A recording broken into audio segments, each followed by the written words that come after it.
All right, welcome back to Problem Solver Politics. I am your host, Cardin Ellis, with Cody the Oracle. Hey, everybody. And we got a bunch of things to talk about today. First off, welcome to the new set. Second off, the MSNBC debacle continues with Andrew Yang. And we're questioning if Michael Bloomberg is actually really running because he's skipping everything that has to do with running. And there's a new poll with some revealing data coming out of New Hampshire. So, Cody, tell us what is going on. So I guess the big thing that kind of happened, it broke a little bit over last night, I guess, kind of yesterday evening.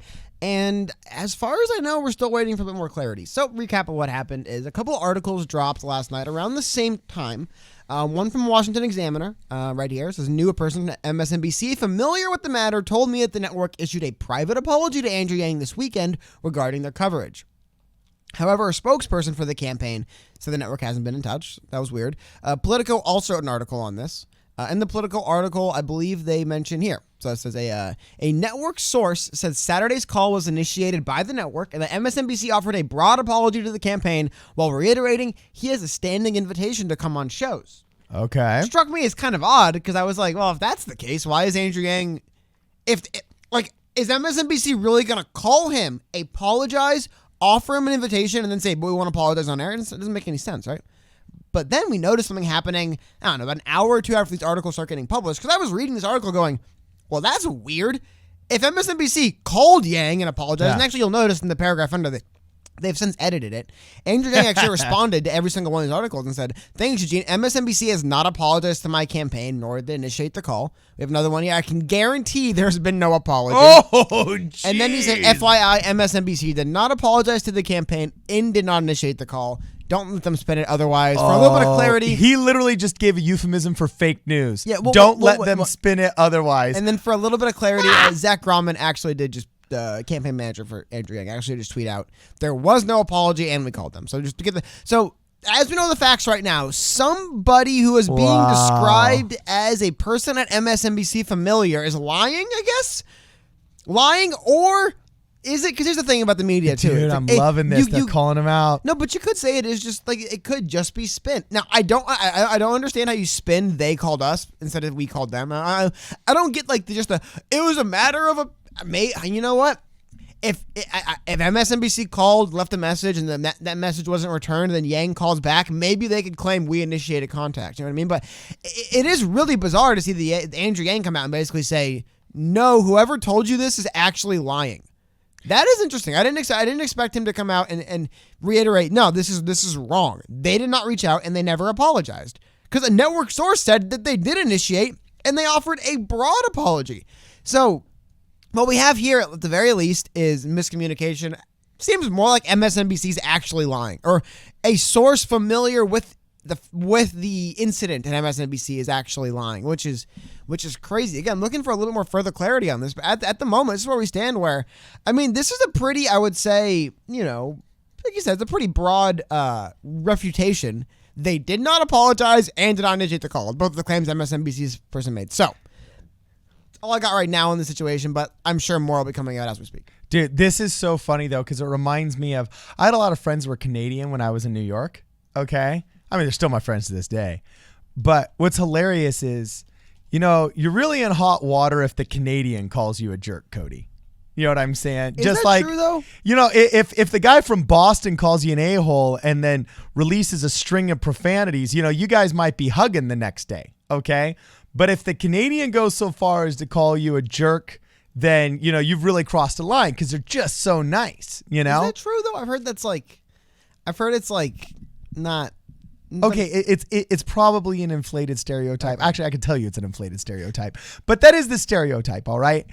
And what's hilarious, though, is that, like, Andrew Yang is the nice Canadian in the sense that he's so nice that you're in hot water when he says, don't let them spin it otherwise.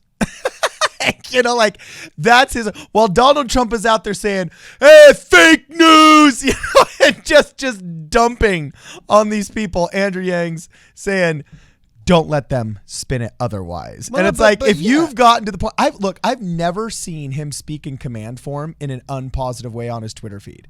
I have. Until he started saying, don't let, well, it's rare. Yeah, I mean, he does it. So it's like, I mean, you've really pissed him off. He went on when this really says, bizarre, like, mean-spirited tirade about how Donald Trump is fat. I thought it was funny. I thought that was but forced. It was I thought really, that was forced. I don't think it was forced. I think he was just in a bad mood, but it was just really out of character for him, you know? It was interesting. He will do it. Okay, he will do it, but it's rare. Just like a Canadian will do it, but it's rare. Okay? Yeah, I think my analogy is flawless, but let us continue. Yeah, well, but, I mean, because here's the thing, and I think actually I just pulled up an article here as well from the Hollywood Reporter. I guess you want to talk about also, how do you know it's real beef when the Hollywood Reporter's covering it? All we need is Keemstar. Once Keemstar and the Hollywood Reporter are covering it, we got some real drama. But they have Andrew Yang's war with MSNBC is heating up. Now, in here, a lot of the same stuff we've already gone through, but at the very bottom, there's something kind of funny. They have a quote here from Cenk Uygur. I don't know if this is, or Cenk Uygur. I always get Chunky yogurt. I don't know if this is from his show or from them, but it's funny. In reference to Andrew Yang, he says, his complaints are, let me put it on screen for you guys. His complaints are 100% valid. MSNBC is an arm of the Democratic Party establishment. They're very clearly against outsiders. Andrew is a total outsider. That's why real people like him in the corporate media doesn't. Even the Young Turks found it. Hey, Cenk said something smart. Yeah, well, I mean, he works in the media. That's I'm cool. sure he knows about the media. He works in it. He said something that we actually agree with. I guess you hate the guy way more than I do. I'm very indifferent No, to this it's not person. hatred. I'm essentially indifferent to this person, but Okay. you dislike him. Well, you should be. He's screwing up your state. Anyway, keep going. Oh, my God, man. You would. He wants to run in our district, dude. Keep going. Oh, no. Oh, yeah. How heavens. Dude, our congressperson if he could have his nothing. way, Oh, no. If he could have his way, God. our channel would get outlawed along with all free speech. You don't know that. You're just making that up because you don't like him. Anyway, keep going. I'm not making it up because I don't like him. Have you ever watched his show? Oh, but you do, right? You watch Young Turks every morning? So I hate watch in the morning. I get up and I Anyway, sip my sorry, coffee. what I've been trying to say before you had to just defend your hatred for Cenk Uygur is that S.Y. Lee, who is working as Yang's national press secretary, again just confirms that MSNBC did not initiate the call, and they certainly offered no apology of any kind. So we have 3 people, high-ranking members of the Yang campaign, saying that MSNBC didn't call them, and when they talked to MSNBC, no one apologized. I still have been just trying, because there's some other interesting stuff in this first political article I pulled up, where they go through here. While I didn't really, I always think it's funny. You can always kind of tell in the first 30 words of an article what kind of article it's going to be. So yeah. Andrew Yang thinks MSNBC has it out for him. The entrepreneur turned presidential candidate has spent the better part of a week accusing the network of systemic bias against his campaign after he had the least amount of speaking time of last week's debate. It's not why. It's actually just incorrect. He actually, the reason why he's speaking up is because they have wronged him and shafted him probably 15, 20 times. And he kept the drum beat up in a recent interview. So I knew it was going to be not necessarily a friendly article, but it is. And the larger thing I want to highlight here, we kind of spent a long time getting into it, but the MSNBC officials will not comment on the record about the call. It's really fascinating, right? That somebody tells this reporter at Politico, oh yeah, I'm at MSNBC, or he probably called him and said, hey, you're my MSNBC guy, what happened?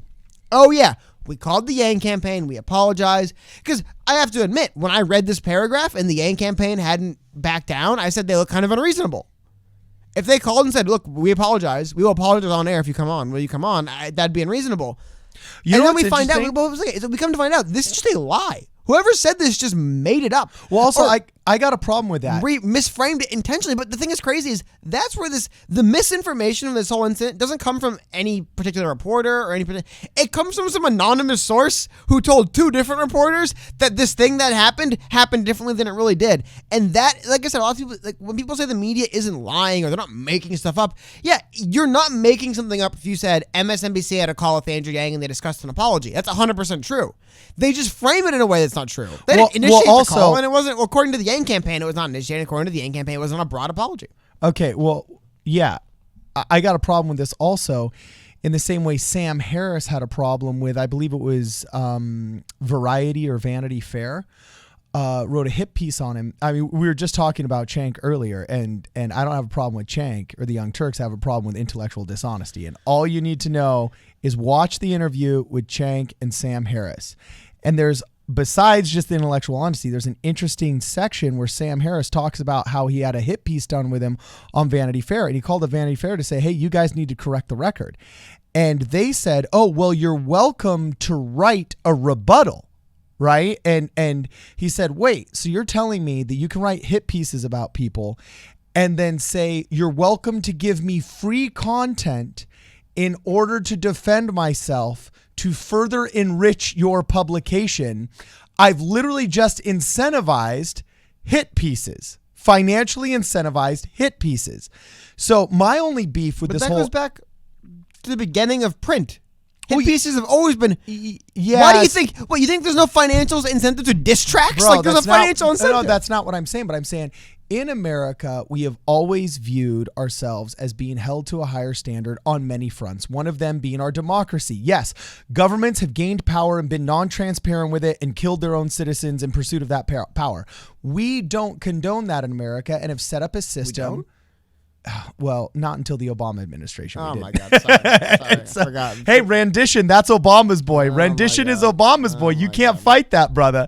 So I forgot America. I keep forgetting America keeps fluctuating between awesome and terrible depending on if it's a Democrat or Republican president. I always forget how it works. No, some parts. See, some of us have a nuanced view and understand that you can attack these things with a scalpel, not with a bludgeon. I am dying laughing. Mr. Nuanced view over here. Oh, so nuanced, dog. I should be wearing a flannel and hanging out in coffee shops. That's how nuanced I am. Okay. So anyway, I do have beef with news organizations that, when caught, do not do reasonable efforts at retractions.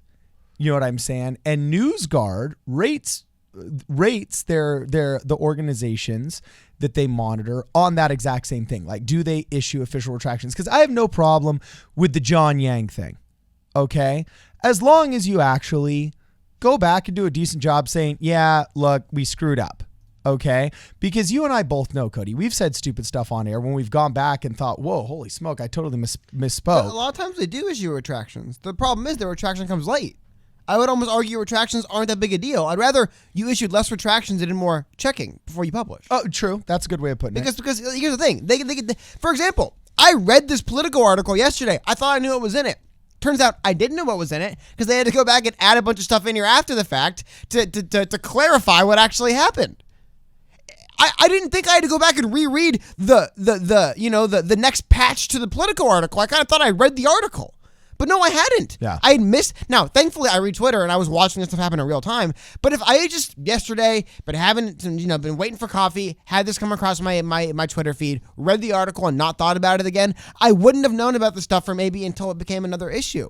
Okay. Like I said, this entire paragraph where they reached out to MSNBC again, apparently just took them at face value on this and reached back out and said, Yang said you guys didn't call or apologize if this is true. And I love it. And they just go, no comment. Well, you had a comment before. Your source told me you did call him. Yeah. Oh, now we got. But here's the thing. What's crazy about this stuff, and I think, and I don't want to get the whole thing about like fake news, but like I said, the problem with corrections, I hate corrections because here's the thing. And no offense to this guy. Like I said, it was clearly a fairly hostile article from the top. He thinks they're doing this, and he's been banging that drum all week. But the thing that's kind of crazy is the fact that like this is a relatively tame example of this. Happens all the time in news. Well, they'll write an article. I will read I swear to God, it's almost like sometimes, especially with Kanye West, this will happen. A Kanye West album will like leak online like a week early. Woohoo! And you listen to the songs, and then like, oh, I know this song. I'm listening to it for a few weeks, and then the actual album version comes out, and it's just different. They've changed things. It's like that where it's like, there's been times where I didn't listen to like the official release of a song for like a year. I had it on my iPod, and then I hear it, I'm like, why does this sound different? It's like news articles are like that now. You have to read the day of article, they rush out to get the press. Yeah. And then you have to read like the 4 days later patched version. And like, was that all real? They said, oh no, they had to, but what's crazy is Denzel Washington called that out too. He said if you read the news, you're misinformed. No, if you don't read the newspaper, you're uninformed. If you read the newspaper, you're misinformed. And he called out the media right to their faces and said, you have started a race to be first, not best. well, they didn't. We did. Well, as a media organization or as a people? Those are people. Yeah. Gotta admit, you know what the first article, We have incentivized clickbait by clicking on it. you know what the first article that came across my Twitter feed that mentioned Andrew Yang speaking on record about the MSNBC thing was? It was the political one. I never bothered to read the Washington Examiner one until it became a bigger thing and I read through it. But when it was just I'm trying to get my news, I read one source and then what I do is just Sorry if my approach is more nuanced. Well, no, but if what I'm reading doesn't make any sense, I just read more. You know what I mean? Because most of the time, to be honest, like I said, I read the first paragraph of this article and said, it's going to be kind of biased. Like, this guy clearly isn't, like, on board with what Yang's talking about. And I just kept that in mind. It's a biased article, not really in favor of what Yang's talking about. No, you know what? Because here's the thing. If I'm being fair, I'm not going to give the guy any crap for not being 100% on Yang's side on this. Whatever. You're allowed to take whatever side you want. But I just kind of go on knowing that. I don't know. I just say, we have incentivized clickbait because I'm not going to read 7 articles on the same story. I'm not for every story. For big stories that are confusing and the stuff I'm reading doesn't add up, I will. But for example, we're going to be getting to Bloomberg here in a few minutes. When we get to Bloomberg, I didn't read 7 Bloomberg articles on this stuff because I read the first one I found because what I read in there seemed okay. Now, again, I think a larger part of that is the reason why I get a good example. The reason why I did read 2 or 3 articles about this Andrew Yang thing, including a Hollywood Reporter, is because it didn't add up. It didn't make sense. On Twitter, the second I read the paragraph, I'm like, this makes no sense. Why wouldn't Andrew Yang just go on NBC? So I don't know. I mean, I just wanted to kind of highlight this because this is kind of getting a little bit crazy now. Well, the war is definitely escalating. It is, but they're just like they're it's using escalating. people to lie in the media. Like, well, they're lying to other outlets to make Andrew Yang look bad. Is what's happening. Well, it's crazy. It's escalating in a way that gives an impression that's bad on the media, and it reminds me honestly of an episode of not Desperate Housewives, but like the Real Housewives of fill in the city here. And you always see this scene where a woman throws a party. And she didn't invite Janet to the party. And Janet finds out and she says, oh, I'm offended because I wasn't invited to the party. But then the person who threw the party says, oh, no, I invited her this whole time. And then it's this, 5-minute segment of this dramatic reality show of one person lying about how they invited somebody who wasn't invited. And it's obvious they didn't, but they want to save face now that they've been called out. And because we've seen that reality show so many times, we don't believe MSNBC when they come out and they say what they have said. So I think it behooves them, if they want to maintain any kind of reputation amongst young Democrats and progressives, to really make good on this. And I don't think they need to lay out the red carpet for the guy. What are you talking about? I don't know. I don't know if they do Democrats and progressives, but... No, I'm saying MSNBC. Come on. They're the go-to media source on cable news. If you're a Democrat or a progressive, they're the Fox News of Democrats and progressives. I guess. I don't know. I mean, so if they want to maintain that, I mean, this is a completely like budgetary market share question. If that's your go-to audience and that's your base, and you want to maintain credibility amongst that base, don't screw their guy. Like I said, that's not the thing. They're not trying to maintain credibility amongst the base. They're trying to maintain access. Like you said, they're like the kind of like Democrats, like main, I guess, as this isn't my opinion, it's the opinion of the Young Turks founder, that they basically are the media wing of Democrats. You know what that means? That means you have to do what we say or we don't give you access. That's how journalism works in the world.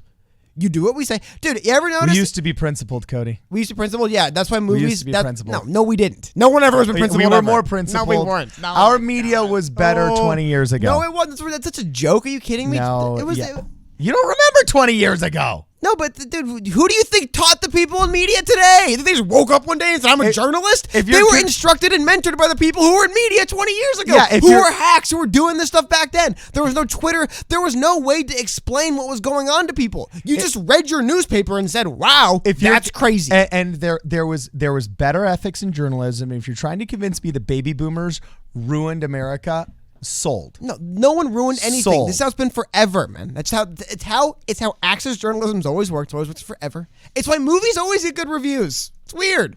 It's almost like the more expensive a movie costs to make, the better the reviews from critics are. Now when Siskel and Ebert were in charge. But that's like niche stuff. Actual like big mainstream. And now plenty of movies don't get good reviews, especially when Rotten Tomatoes doesn't let anybody but SJW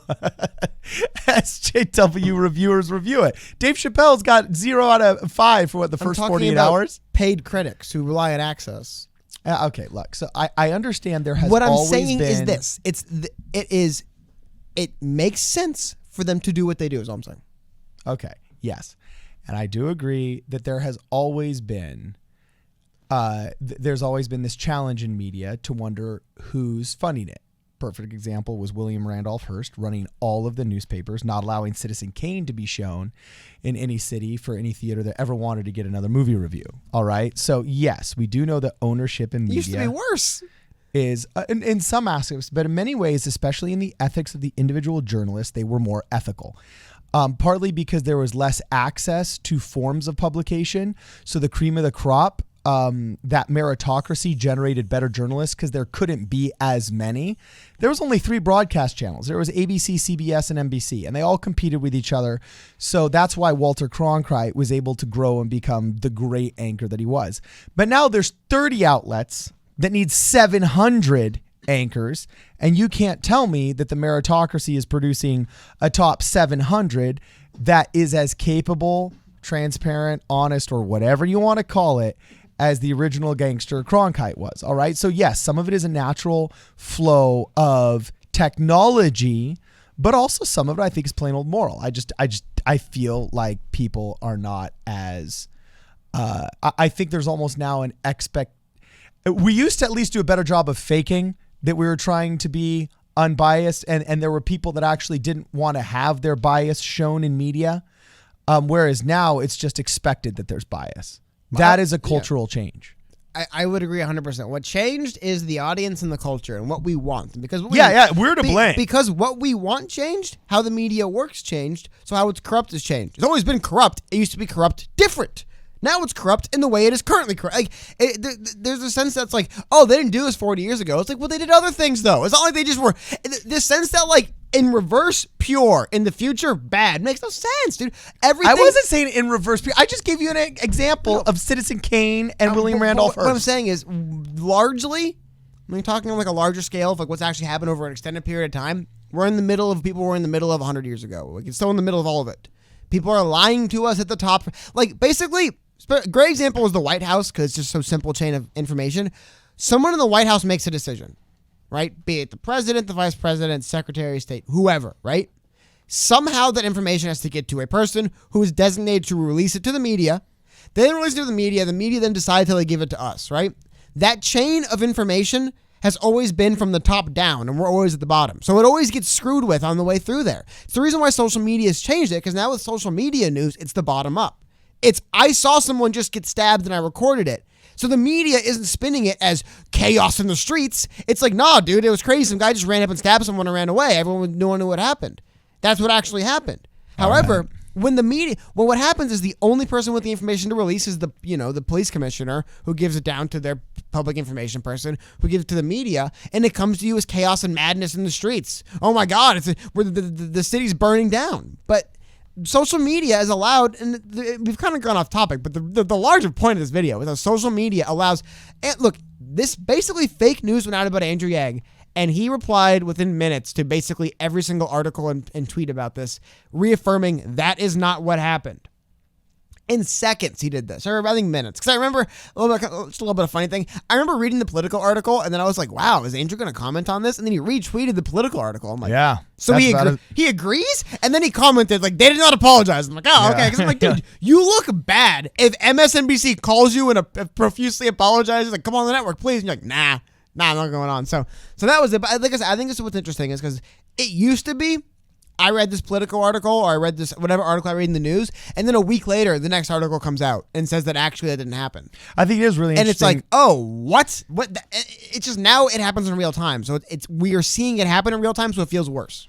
And I think your example is really interesting, where you said, I need to read the article now, and it's almost like I need to screenshot it now because I know when I go back to access the article later, it's just completely changed. It's like the Kanye West comparison of the leaked music was actually really multiple hilarious. times. So I'm like, that's the same song. What? So anyway, we actually got another topic we want to cover here today, which is pretty interesting. Oh yeah, we're getting into this, but I thought it'd be interesting just to bring up one last thing to end on this. Okay. Again, I think that it highlights why it's so important for candidates and everyone to be on. Just social media is very important for the news process because, like I said, I was very confused in thinking Andrew Yang looked bad having just read that Political article. And Twitter was an example, but these platforms give the candidates a way to, in minutes, reach out and say, hold on, no. Yeah. That is not what happened. You can't get away with as much as long as you used to. Exactly. So anyway, please let us know what you guys think. We want to hear more from you guys. Make sure that you follow us on PSP Radio 1 on Twitter. Okay, we do a lot of our announcements off of Twitter. If you're an Instagram person or a Facebook person, just check us out on Problem Solver Politics. We try and do our best to post daily there. And we're working on getting our IGTV set up. We were having a little bit of problems there over the past week, but we're looking to hopefully post our video content on IGTV as well. Make sure that if you guys want to contribute to the channel, that you guys hook us up with a PayPal link that's going to be in the description of these videos. Also, you can pick up your hat at problemsolverpolitics.com. And no matter what, make sure that you guys give us a call and leave us a voicemail for our call-in shows and our voicemail responses at 1-833-PSP-RADIO. This is Problem Solver Politics. We'll see you in the next video.